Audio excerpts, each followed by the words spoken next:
میرے نبی پاک نے فرمایا مسجد اقصی میں جس نے ایک نماز پڑھی 25,000 کا ثواب، اور میری مسجد میں جس نے ایک نماز پڑھی 50,000 کا ثواب، اور اللہ کے گھر بیت اللہ جس نے پڑھی 1,00,000 کا ثواب۔ مسجد اقصی کا تو ذکر ہی چھوڑ گیا ہے، کیوں؟ وہ مسجد جس کی طرف منہ کر کے 15 سال میرے نبی پاک نے نماز ادا کی، کس نے؟ بولیے گا 15 سال تک، 2 ہجری میں 13 سال مکے میں، 2 سال مدینے میں، مسجد اقصی کی طرف جدھر منہ کر کے تیرے اور میرے رسول نماز پڑھتے رہے۔ آج وہ مسجد یہودی کے قبضے میں ہے، کئی جمعے تالا رہتا ہے، وہاں نماز نہیں پڑھنے دی جاتی۔ مجھے کیا لگے اس بات سے، میری مسجد میں تھوڑی لگا ہوا ہے۔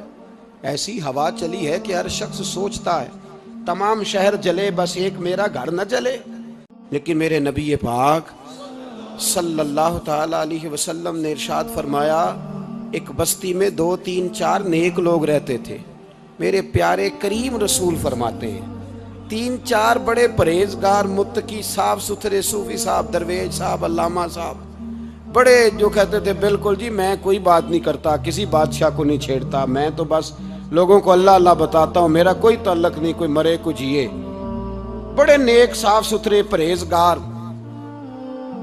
باقی ساری بستی گناہ کرتی تھی۔ نبی پاک علیہ السلام فرماتے ہیں رب کریم نے کچھ عرصے تک مہلت دی، پھر مشیت خداوندی اللہ کا قانون حرکت میں آیا تو کہا جبریل ساری بستی تباہ کر دو، تباہ کر دو۔ اللہ مہلت دیتا ہے، مہلت دیتا ہے۔ ہم لوگ سمجھتے ہیں نہیں ہماری سیاسی چالیں صحیح چل رہی ہیں، اللہ مہلت دیتا ہے۔ رب کریم نے فرمایا جبریل انہیں تباہ کر دو، تو حضرت جبریل امین علیہ السلام نے عرض کی مولا وہاں تو تیرے 3 4 بڑے نیک بندے بھی رہتے ہیں، بڑے پرہیزگار، سچ بولنے والے، دیانتداری والے، حاجی صاحب، نمازی صاحب، صوفی صاحب، پیر صاحب، بڑے خوبصورت، ان کا کیا کریں؟ تو میرے محبوب پاک علیہ السلام فرماتے ہیں رب کریم نے فرمایا سب سے پہلے انہیں تباہ کرنا، سب سے پہلے انہیں سب سے پہلے، اور الٹ دو بستی، پہلے ان کا نمبر لگاؤ۔ یا اللہ ان کی کیا غلطی ہے؟ تو غلطی سن لیں، غلطی یہ ہے کہ انہوں نے 2 صفتیں پیدا کی ہیں، اگلی 2 پیدا کیوں نہیں کی؟ اِلَّا الَّذِينَ آمَنُوا وَعَمِلُوا الصَّالِحَاتِ پہ روک کیوں گئے، آگے کیوں نہیں بڑھے؟ اللہ کریم نے فرمایا جبریل دیکھو نا، میری نافرمانی ہوتی رہی اور ان کے چہرے پر کبھی شکن تک نہیں آیا، لوگ میرا قانون توڑتے رہے، انہیں کبھی برا ہی نہیں لگا، گناہ دیکھ کر کبھی خیال ہی نہیں آیا بدلنے کا۔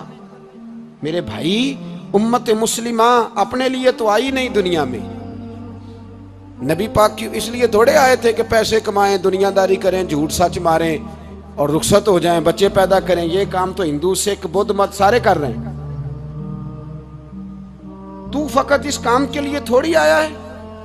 کنتم خیر امت اخرجت للناس، اللہ فرماتے ہیں میرے محبوب کے غلاموں تم بہترین امت ہو، میں نے تمہیں امتوں کے بھلے کے لیے پیدا فرمایا ہے، تمہیں لوگوں کی امامت کے لیے دنیا میں بھیجا ہے۔ اے نوجوان مسلم کبھی یہ تدبر بھی کیا تو نے، وہ کون سا گردو ہے جس کا ہے تو ایک ٹوٹا ہوا تارا؟ تو نے کبھی سوچا ہے تو کیا ہے؟ پتہ ہے تجھے؟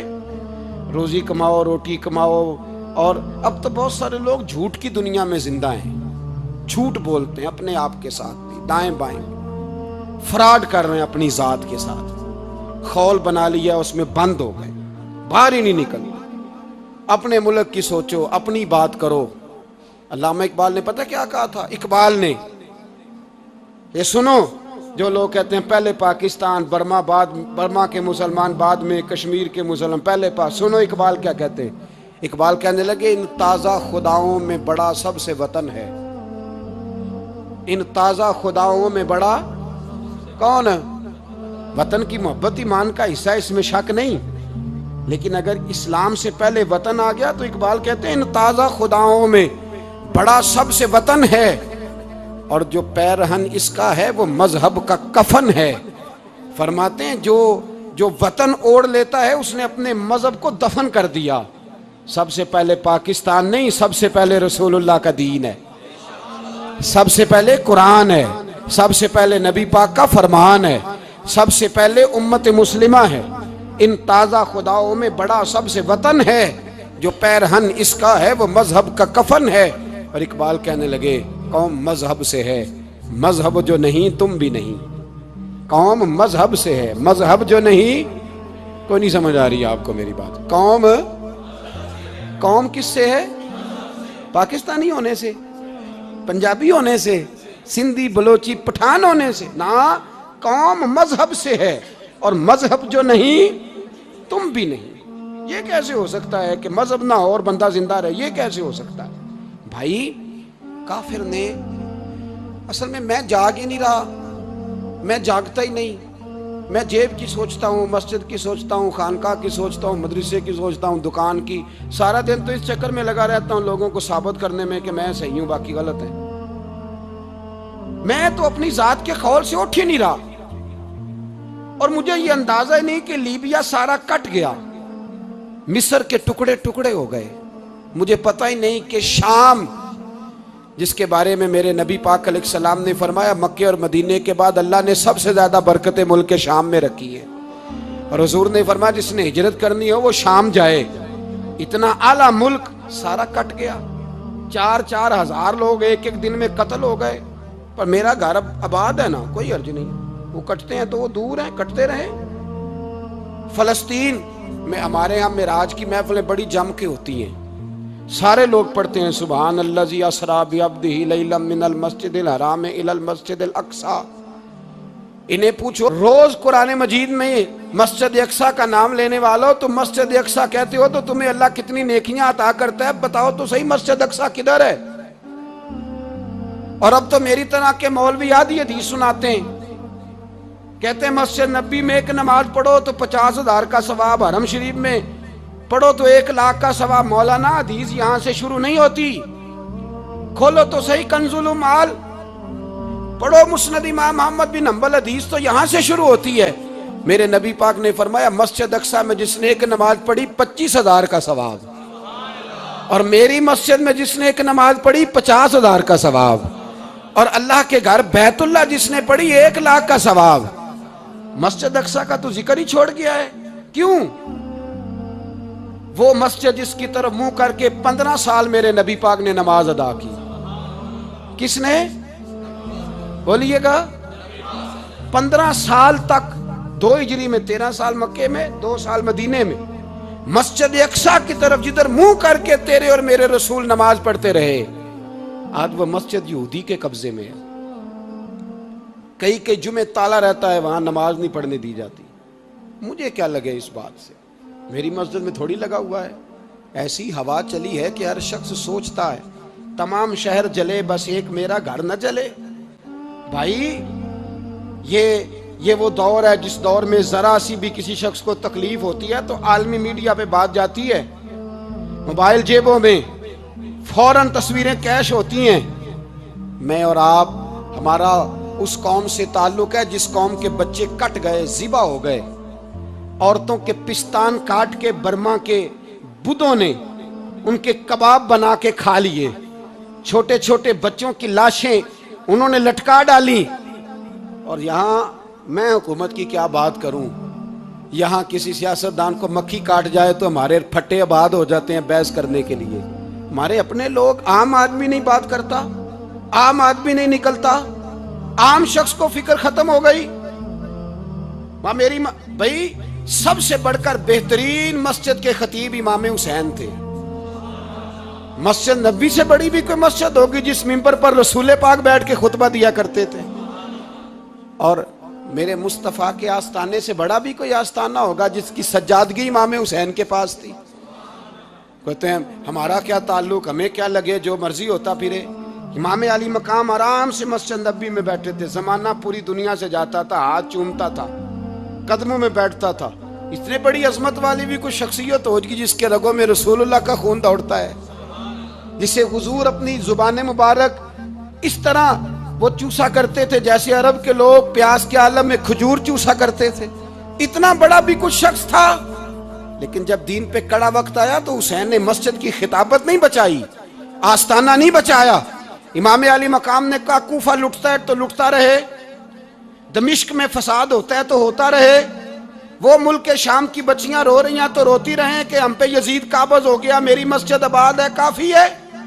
نا، امام حسین نکلے اور نکل کے کہنے لگے جنت البقیع والی جگہ پہ کھڑے ہو کے، یا رسول اللہ میں جا رہا ہوں، میں جا رہا ہوں اور آپ کے لیے جا رہا ہوں، اس لیے کہ مجھے اس شام کو بچانا ہے جس شام میں رسول اللہ کا کلمہ پڑھنے والے لوگ بستے ہیں، مجھے کوفہ، دمشق، مصر کے لوگوں کو بچانا ہے، نانا تیرے کرم کے خزینے کی خیر ہو، میں جا رہا ہوں تیرے مدینے کی خیر ہو۔ نکل کھڑے ہوئے امام علی مقام میں، گردن جھک جاتی ہے جب میں یہ بات کرتا ہوں، ایمانداری سے کہہ رہا ہوں، جوش خطابت نہیں، میری گردن جھکتی ہے جب میں یہ لفظ ادا کرتا ہوں۔ امام علی مقام اس شخص کے خلاف نکلے، سارے خطبے امام حسین کے پڑھ کے دیکھو، امام حسین نے فرمایا یزید شرابی ہے، شرابی مسلمانوں کا حکمران ہو سکتا؟ آپ نہ بولیں بے شک، پر بات تو سچی ہے نا۔ امام حسین نے فرمایا شرابی کو ووٹ دیا جا سکتا؟ فرمایا رنڈیوں کا ناچ دیکھتا ہے جو مجرے دیکھے، جو رنڈیوں کے ناچ دیکھے وہ مسلمانوں کا حکمران ہو سکتا؟ امام حسین میدان میں نکلے اور 18 سال کے علی اکبر سے لے کر 6 مہینے کا علی اصغر دے دیا، لیکن شرابی کو برداشت، بے حیا کو برداشت تو میں کیسے کرتے؟ دوستی قاتل سے بھی، مقتول سے یارانہ بھی، اپنی جیب سے فلیکسیں چھپوا کے ظالموں، جابروں، بدماشوں کو ووٹ دیتے ہو۔ امام حسین کو تیری دیگ کی ضرورت ہے جو تو 10 محرم پہ پکاتا ہے، چاولوں کی ضرورت ہے جو تو نے 9 محرم کو پکائے، ان کو اس بریانی کی حاجت تھی جو تو نے پکائی ہے۔ میرے گھر میں فلاں M N A M P A صاحب آ گئے تھے، امام حسین کے گھر کے اندر یزید نے پیغام بھیجا، اس نے کہا جیسے کہو گے کر لوں گا، جتنے پیسے کہو گے دے دوں گا، جتنی مسجدیں کہو گے بنوا دوں گا، جتنے ادارے کہو گے تعمیر ہو جائے، مجھے نہ چھیڑو۔ آپ نے فرمایا نا، مسجد مدرسے اس وقت آباد رہتے ہیں جب حکمران صحیح ہوتے ہیں، اور جب حکومتیں غلط ہوتی ہیں تو پھر مساجد آباد، پھر مدارس کی آباد کاری ہو ہی نہیں سکتی۔ میں دین میں نیا رکھنا کھول دوں؟ امام علی مقام کھڑے ہوئے، پر میں کیا کروں؟ حکومت کیا کروں؟ حکومت سے کیا کہوں؟ اگر میری ملت کے اپنے جوان کے موبائل میں رنڈیوں کا ناچ ہو تو 10 محرم کو تو امام حسین کربلا میں تڑپ جاتے ہوں گے۔ اگر 9-10 محرم کو جو نکلا امام علی مقام کی بات کرنے کے لیے، وہ نوجوان اگر سگریٹ کا، شراب کا، بدماشی کا عادی ہو تو حضرت علی اصغر کہیں گے نا میری قربانی کا کیا بنا؟ وہ تو نکلے تھے عریانی اور فحاشی کے خلاف، اور اگر ملت کا جوان روز چوک میں کھڑے ہو کے لڑکیوں کو تاڑتا ہو تو حضرت علی اکبر تو اپنی قبر میں روتے ہوں گے کہ یہ اس قوم کے لیے جان دے دی جو آج یزیدی طریقوں پہ عمل کر رہی ہے، جو ساری رات گند دیکھ کے سوتی ہے، جو ساری رات بے حیائی، فحاشی اور عریانی میں لگی رہتی ہے، ان لوگوں کے لیے جان دے دی۔ اتنا ظلم ان شہیدوں کے ساتھ، اور 10 محرم کو دیگ پکا کے کہتا ہے میں امام حسین کا ماننے والا ہوں، میں امام علی مقام سے پیار کرنے والا ہوں۔ نہ بھائی، نہ دو رنگی چھوڑ کے یک رنگ ہو جا، سراسر موم ہو جا یا سنگ ہو جا، امت مسلمہ کو بیدار ہونا پڑے گا۔ امام علی مقام میدان میں نکلے، ڈٹ کے نکلے، اور امام نے فرمایا میدان میں نکل کر کہ میرا وطن مدینہ ہے، میرا وطن مدینہ ہے، پر مدینہ بعد میں، رسول اللہ کا دین پہلے۔ تو پاکستان کی بات کرتا ہے؟ امام علی مقام نے فرمایا مدینے کی شہریت بعد میں، رسول اللہ کا دین پہلے، اور تیرے تو بچے عام سے ہیں۔ امام حسین نے فرمایا میری گود میں جو بچے ہیں وہ رسول اللہ کے نواسے ہیں، پر بچے بعد میں، نبی پاک کا دین پہلے۔ آپ نے فرمایا تیری بیٹی بڑی باوقار ہوگی، اس کی بڑی عزت ہے، تو کہتا ہے بیٹی کی وجہ سے بلیک میل ہو گیا، لیکن جو شان خدا نے حسین کی بیٹی کو عطا فرمائی، جن بچیوں کا سر کا بال ننگا ہو جائے، سر کا بال ننگا ہو جائے، تو امام شورانی فرمایا کرتے تھے اگر مدینے میں کسی سید زادی کے سر کا بال ننگا ہوتا تھا تو سورج اپنا منہ چھپا لیا کرتا تھا، سورج چھپ جاتا تھا بادلوں کی اوٹ میں، اور مدینے والے سمجھ لیتے تھے کہ گھر میں کام کرتے کرتے کسی سید زادی کے سر کا کوئی بال ننگا ہو گیا۔ ان شہزادیوں کا اتنا وقار پر امام علی مقام نے فرمایا بیٹیوں کی فکر بعد میں، رسول اللہ کا دین پہلے رسول اللہ کا دین۔ قوم مذہب سے ہے، مذہب جو نہیں تم بھی نہیں۔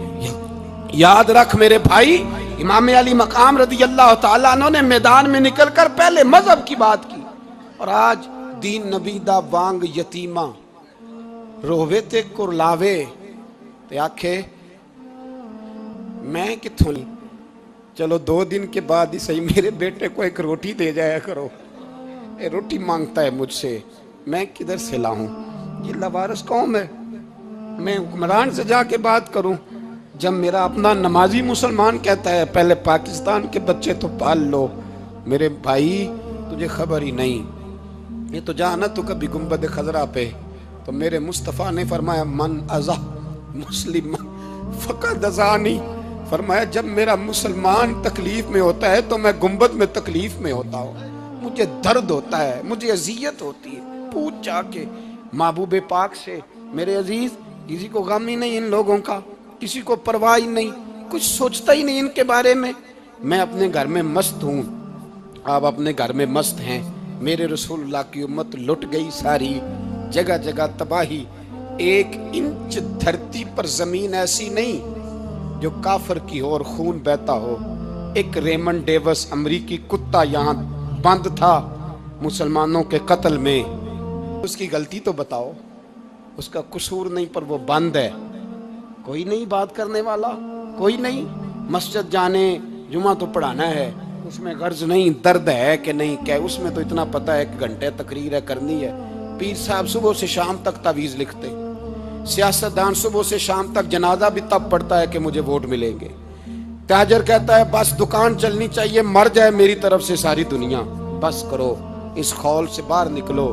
اے نوجوان مسلم، کبھی یہ تدبر بھی کیا تو نے وہ کون سا گردوں ہے جس کا ہے تو ایک ٹوٹا ہوا تارا؟ تو نے سوچا ہی نہیں کبھی، تجھے کبھی خبر ہی نہیں ہوئی کہ یہ کس قدر بڑا کام تھا؟ میرے رسول پاک صلی اللہ علیہ وسلم کے غلاموں جاگو۔ میں دعائی دیتا پھرتا ہوں، میں کہتا ہوں جٹ بن کے بڑا جی لیا، بٹ رائیں انصاری بن کے بڑا جیا، بس کر دو اب مسلمان بن کے جینا سیکھو، اب اپنی پہچان رسول اللہ کی غلامی بناؤ، اب کہو پہلے دین باقی ہر چیز بعد میں، بس کرو بہت ہو چکا ہمارے ساتھ، اب تھوڑا جاگو۔ میں بہت ساری باتیں دل میں لے کے آیا تھا جو آپ سے کرنی تھی، پر یہ لفظ ہیں کہ ٹوٹتے ہی جا رہے ہیں، بات ہے کہ سمت کا تعین ہی نہیں ہو پا رہا۔ میرے بھائی میں تو کبھی کبھی سوچتا ہوں لگتا ہے رب بھی ناراض ہو گیا ہے اور ہمیں منانے کا طریقہ بھی بھول گیا ہے، نہ ہماری مسجدوں میں تہجد پڑھی جاتی ہے، نہ کسی کو نماز توبہ یاد رہی، نہ کوئی استسقاء والا ہے، کوئی نہیں۔ جو پیر صاحب کے پاس جا کے بیٹھتا ہے تھپکی دیتے ہیں، کہتے ہیں جا تیرا کام ہو جائے گا موج کر، کبھی نہیں کو کہتا توبہ بھی کر، استغفار بھی پڑھ، یہ داڑھی پوری کر، دین رسول اللہ کا اس کی طرف تو توجہ کر۔ کوئی تبلیغ ہی نہیں کرتا، سارے پھوکا پھاکی پہ لگ گئے ہیں، کوئی خیال ہی نہیں آ رہا کسی شخص کو کہ ہماری تباہیوں کا سبب کیا ہے۔ علاقہ تک قبرص فتح ہوا، تمام لوگ نعرے لگا رہے ہیں، حضرت ابو ذر غفاری کونے میں بیٹھ کے رونے لگ گئے۔ مسلمانوں کو فتح ملی، سب لوگ نعرے لگا رہے ہیں، خوشی ہو رہی ہے کہ علاقہ فتح ہو گیا۔ حضرت ابو ذر غفاری رونے لگے اور تڑپ کے روئے۔ لوگوں نے کہا ابو ذر کیوں روتے ہو؟ آپ فرمانے لگے یہ لوگ برسوں سے قابض تھے اس شہر پر، یہ جن لوگوں سے آج ہم نے لیا ہے یہ برسوں سے، دل کے کانوں سے کھل سننے والی بات ہے، فرمانے لگے یہ برسوں سے قابض تھے، انہوں نے اللہ کی نافرمانی کی ہے تو آج علاقہ ان کے ہاتھوں سے نکل گیا ہے۔ میں رو اس لیے رہا ہوں کہ خدایا کہیں ہم سے بھی نافرمانی نہ ہو اور یہ ہمارے ہاتھوں سے بھی نہ نکل جائے۔ شام نکل نہیں گیا ہمارے ہاتھوں سے، لیبیا نکل گیا، مصر نکل گیا، عراق نکل گیا، افغانستان نکل گیا، اور اگر دیکھو تو بلا واسطہ ہر جگہ کافر کا ڈیرا، وہ رو رہے ہیں، کہتے ہیں جب قوم اللہ کی نافرمانی کرتی ہے تو علاقے نکل جاتے، تڑپ رہے ہیں۔ مجھے کوئی فکر نہیں، کوئی نہیں رویا مصر کے جانے پر، کوئی نہیں رویا لیبیا کی تباہی پر، شام کے بچوں پہ کوئی نہیں رویا۔ ہم لوگ یہاں عید مناتے رہے، عید پر لوگ نئے کپڑے لیتے رہے اور برما کے مسلمانوں کو کفن تک نصیب نہ ہوا. کوئی نہیں تڑپا ان لوگوں پر, کسی کو خیال نہیں آیا. صاحب امام علی مقام کی فکر کو سمجھو, اس پر غور کرو, بس کر دو, نیند بڑی لمبی ہو گئی, اب اٹھو اس بیداری سے, اٹھو. جب قومیں نافرمانی کرتی ہیں تو ملک چھن جاتے ہیں, اور کافر باری باری کر کے باریاں لگا رہا ہے, باری باری. تمہیں کئی دفعہ دھمکیاں دے چکا ہے, وہ تمہارا نمبر کئی دفعہ لگا چکا ہے. اب خواب غفلت سے اٹھ جاؤ, آگ پیروں تک آ گئی ہے, ایسا نہ ہو جلا ڈالے سارا کچھ. حضرت سیدنا ابو ذر غفاری رو کے فرمایا کرتے تھے, جب تم نافرمانیاں کرو گے تو علاقے تمہارے ہاتھوں سے نکل جائیں گے. سو نکل گئے. غوث اعظم کے بغداد پہ کئی دفعہ بم گرے, مولا علی شیر خدا کا شہر نجف کئی دفعہ بم کی نظر ہوا, امام علی مقام کے کربلا میں اب تک کئی دفعہ جنگیں ہو چکی, اس لیے کہ ہم نافرمانی کرتے ہیں, علاقے چھن جاتے ہیں. اور دوسری بات یہ کہ پھر ہمیں وہ طریقہ بھی نہیں آتا جس سے رب کو منایا جاتا ہے. آپ یقین کریں, مسلمان پہ ایک 5 وقت کی نماز ہے, وہ بھی بوجھ ہے. 2.5 گھنٹے کی تقریر, کہہ دے کہ اللہ تیرے ساتھ ہے. وہاں تھے محبوب کہہ رہے ہیں اللہ ہمارے ساتھ ہے, وہاں سے اللہ ساتھ تھا, پر ساری رات بدر کی ساری رات. اور دعا کا رنگ کیا تھا؟ حضرت ابوبکر صدیق فرماتے ہیں حضور نے ہاتھ اٹھائے, اللہ یہ میرے 313 ہیں, میں کل کمائی لے کے آ گیا. اے اللہ میری کل کمائی ہے, اگر یہ ہلاک ہو گئے تو قیامت تک کون تیری عبادت کرے گا, اے اللہ مدد فرما. اور حضور مناتے ہیں رب کو, کہتے ہیں یا اللہ تو نے وعدہ نہیں کیا تھا تو مدد کرے گا, یا اللہ تیرا وعدہ نہیں تھا تو کامیابی دے گا, یا اللہ تو نے ساری رات مناتے گزر گئی, ساری رات. صبح کا اجالا چمکا تو حضرت ابوبکر فرماتے اتنا لمبا سجدہ کیا, حضور سجدے میں تھے, میں دیکھتے دیکھتے تھک گیا, میں سجدے کی حالت میں ہی حضور پر لیٹ گیا, لپٹ گیا. میں نے کہا محبوبہ سر اٹھائیں, وہ دیکھیں اللہ نے مدد نازل فرما بھی دی ہے. اٹھائیے سر. حضور نے اللہ کو منایا, نبی پاک منایا کرتے تھے, ہم اب سجدوں میں بھی نہیں جاتے. اتنی سو گئی امت, سجدوں تقریروں سے انقلاب لانا چاہتے ہیں, ہم خالی نعروں سے انقلاب برپا کرنا چاہتے ہیں. لوگ جب روتے تھے بوڑھے لوگ سجدوں میں, اور عالم فاضل صوفی کی تو کیا بات ہے نا, وہ تو اللہ کے نمائندے ہیں کہ جس کے صرف سفید بال ہو جائیں. میرے نبی پاک علیہ السلام نے فرمایا رب تو ان کی بڑی عزت کرتا ہے, ان کی بڑی.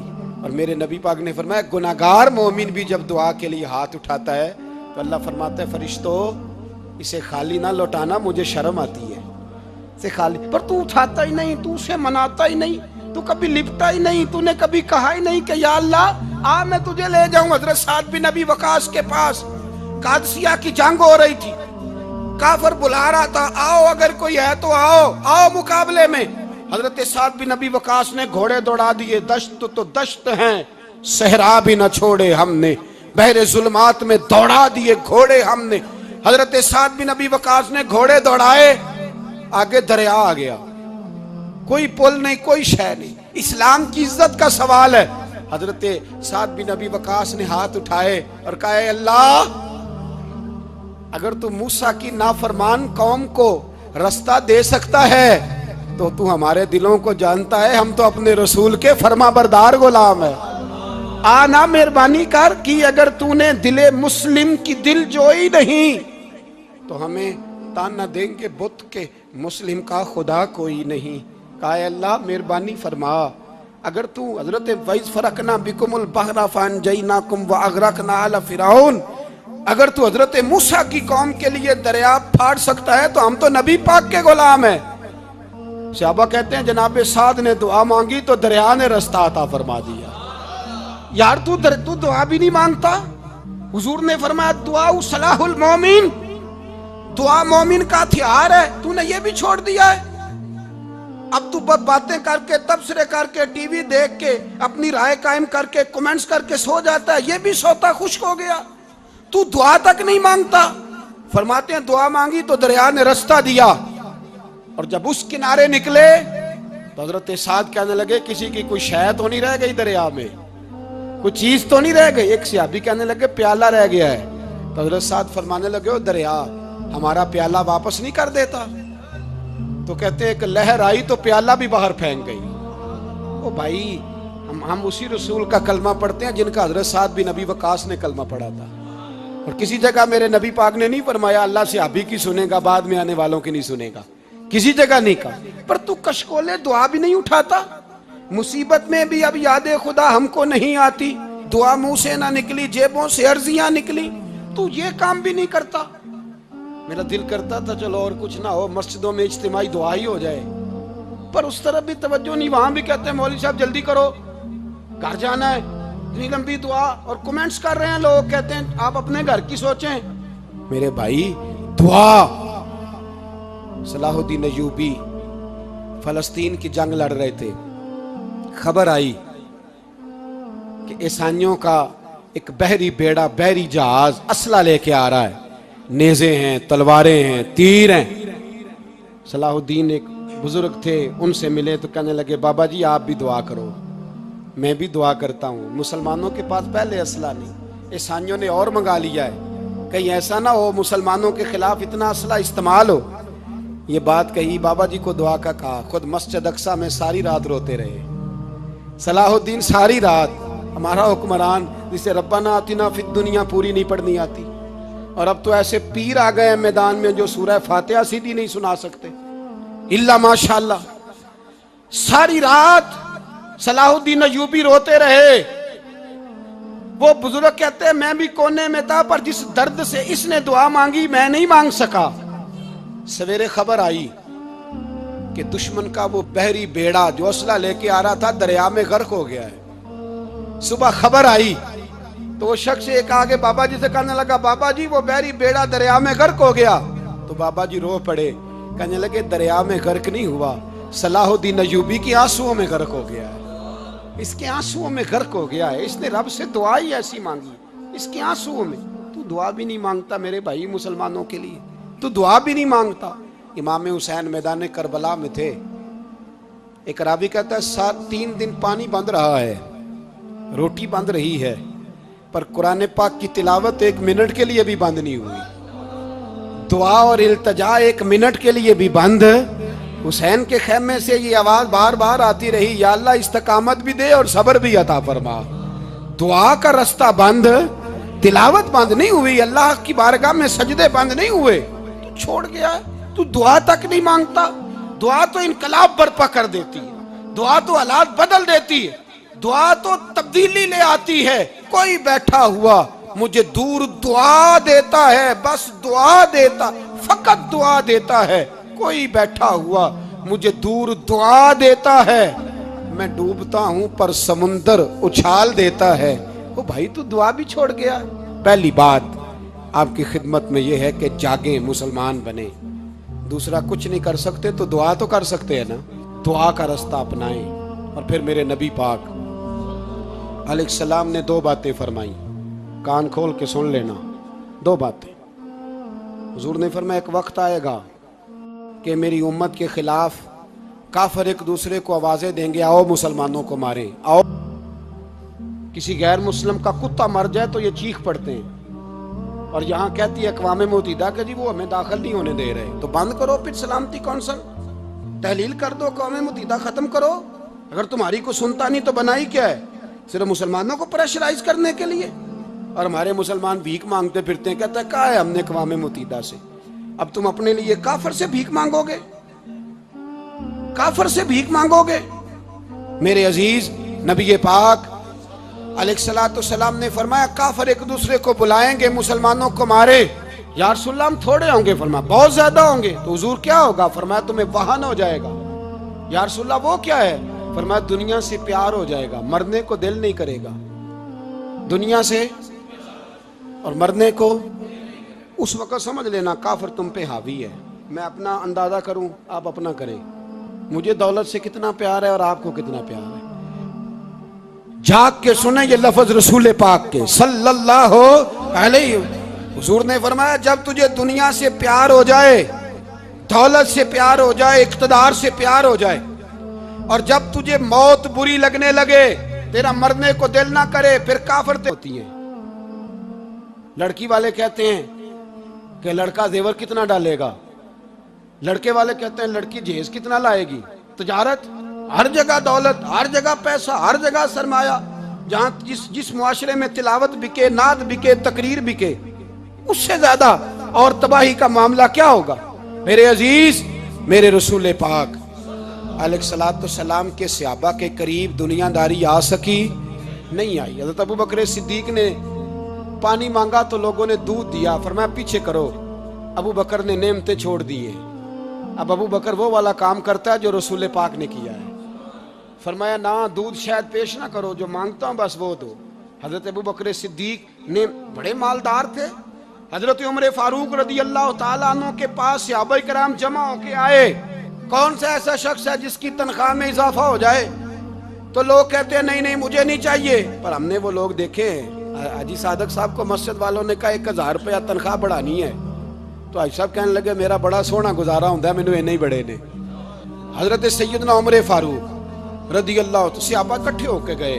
کہنے لگے عمر حضور کے زمانے میں بظاہر غربت رہی، جناب صدیق اکبر کے زمانے میں غربت، اب تو بڑی ریل پیل ہے، بحرین سے لاکھوں کا مال آتا ہے، آپ کو بڑے بڑے سفیر ملنے آتے ہیں، پر آپ وہی پرانا کرتا اور وہی طامت جو کئی جگہ سے سی آپ نے کئی جگہ سے پھٹی. اور حضرت عمر ایک دن عید کی نماز پڑھانے گئے تھے تو ننگے پیر ہی چلے گئے. لوگوں نے کہا جوتا، فرمایا ٹوٹ گیا تھا یار، پہننے کے قابل نہیں تھا. فرمایا ننگے پیر آ گئے اور لوگ کیا کہیں گے؟ فرمایا چھوڑو، عمر کے پاؤں ننگے ہیں لیکن عمر کے کردار میں تو کوئی شک نہیں نا، پیر ہی ننگے ہیں نا، کیا ہوا؟ چھوڑو اس بات کو.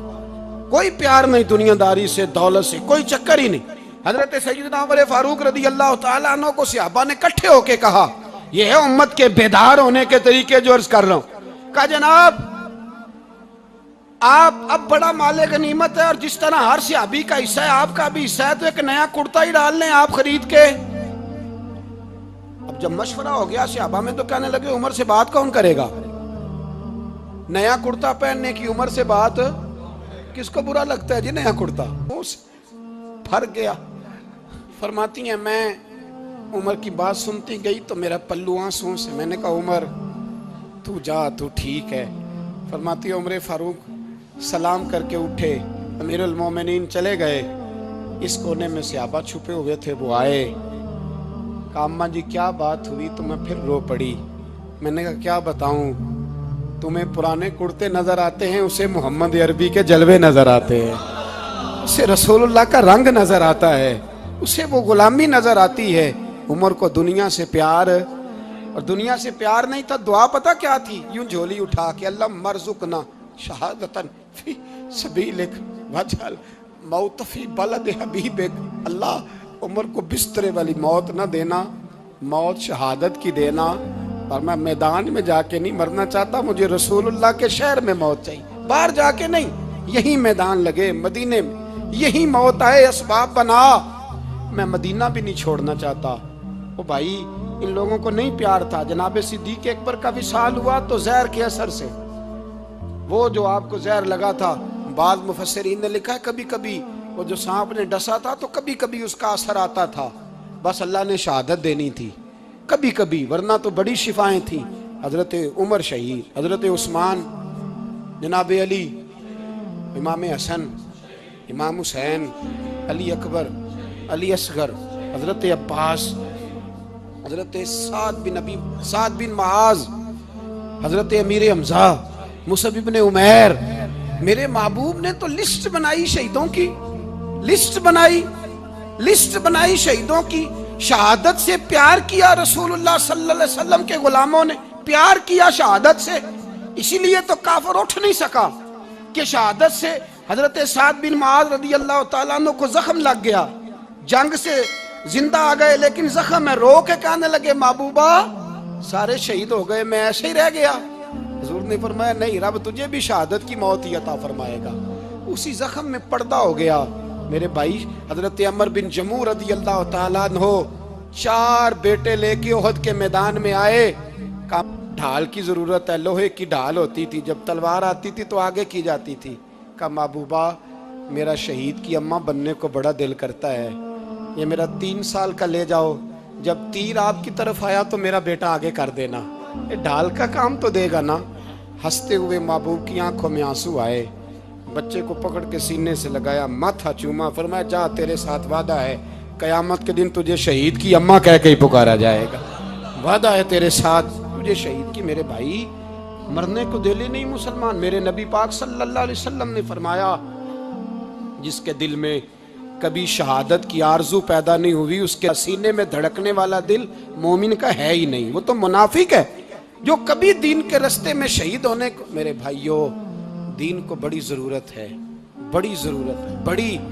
اے خاصائے خاصان رسول وقت دعا ہے امت پہ تیری آ کے۔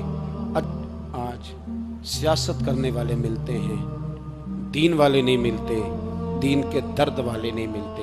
اپیل ہے آپ سے، آج رات 2 نفل پڑھ کے اور کچھ نہ ہو سکے تو مسلمانوں کے لیے دعا ضرور کر دینا، ان کے لیے دعا ضرور کر دینا، اپنے آپ کو بیدار کرو، بیدار کرو۔ بھئی ہم تو آج تک اس لیے ڈر رہے ہیں کہ ہمارا چہرہ ہی نبی پاک جیسا نہیں بن سکا، تو داڑھی رکھنے میں بھی ہم ڈرتے ہیں، نمازی بننے، مسجد آباد کرنے میں، مسلمان کہلانے میں بھی تک خوف ہے۔ تو بتلاؤ نا اس سے آگے بات کب چلے گی؟ جہاد کی بات تو بڑی آگے جا کے ہے۔ بدل جاؤ، رسول اللہ کا غلام بن کے جینا سیکھو، نبی پاک صلی اللہ علیہ وسلم کی غلامی کا پٹا اپنے گلے میں ڈالو۔ یہی امام حسین کی سوچ ہے، یہی امام علی مقام کا پیغام ہے، اس کو کبھی فراموش نہ کرنا۔ امام حسین ہمیں بتا گئے سارا کچھ لٹ جائے پر دین کے اندر کوئی نقص واقعہ نہ ہونے پائے، کوئی شرابی، کوئی بے ایمان، کوئی لٹیرا کبھی اس کے سپورٹر نہ بننا۔ ہمیشہ وہ کسی شاعر نے کہا تھا ہم سے نہ رقم ہوں گے قصیدے یزید کے، کسی نے کہا کسی ظالم نے میری سپورٹ کر، میری کے سیرت نگار ہیں۔ یہ محرم کے جو دن ہے یہ انقلاب کے دن ہے، رونے پیٹنے کے نہیں، انقلاب کے دن، جذبوں کی بیداری کے دن، ظلم کی آنکھوں میں آنکھیں ڈالنے کا جذبہ پیدا کرنے کے دن۔ اس کو اسی رنگ میں لو۔ اے خالق کائنات اپنے محبوب کی امت پہ رحم فرما اور اپنے فضل سے ہمیں دلوں میں جذبہ جہاد اور شوق شہادت عطا فرما۔ آخر دعوانا ان الحمد۔ 2 منٹ کے